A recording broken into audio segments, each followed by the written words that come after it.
Андрокле и лавот. Многу одамна, во стариот Рим, живееше еден роб кој се викаше Андрокле. Тој работеше вредно по цели денови на имотот на својот господар, но еден ден реши да избега.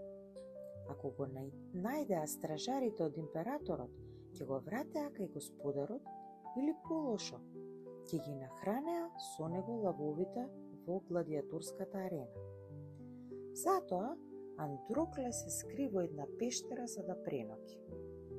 Ах, барем тука сум безбеден, си помисли, но одеднаш слушна страшен рик, а од темнината се појави еден огромен лав. Преплашен, Андрокле сакаше да избега, но животното тивко зареше. Не плаши се, кога кралот на ѕверовите те моли, излечи ми ја шепата, севес ден многу ме боли. Андрокле се сожали, па се накашла и му рече: знам како е да си во твоја кожа, дојди, ќе ти помогнам колку можам. Кутриот лав му приде, накривувајки и му ја покажа својата шепа. Робот веднаш виде дека еден голем трн беше забоден во неа. Го фати цврсто трнот со палецот и показалецот, па го извади од лавовата шепа. Во истиот миг, лавот почувствува дека болката исчезна, па извика: ти благодарам за болката моја, чаре што најде. Ако се сретнеме пак, од мене ќе имаш фајда. Потоа, лавот се врати во шумата, а Андрокле реши пештирата да му биде нов дом. За жал, стражарите го открија и го фатија.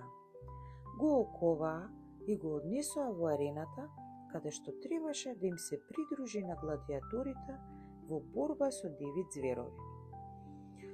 Од господарот твој побегна и не се врати, дојде времето, сега цената да се плати.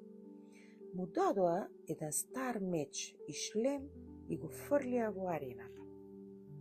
Публиката почна да плеска со рацете, очекувајќи да почне борбата, а Андрокле трепереше од страв додека го слушаше рикањето на ѕверовите, кои во секој миг требаше да бидат ослободени во арената. Кога на вратата на еден од кафезите се подигна, робот беше убеден дека му дојде крајот. Замижа и сети како нечија шепа го собори на земја. Арно ама, кога ги отвори очите, се најде лице в лице со еден лав, кој наместо да го изеде, почна пријателски да го лиже. Се сеќаваш на мене? Беше љубезен и храбар, око не ти трепна, да го извадиш трнот од мојата шепа, кога во пештирата ме сретна. О, па тоа си ти, извика Андрокле, прегрнувајќи го својот стар пријател. Публиката извикуваше: чудо! Ова е чудо!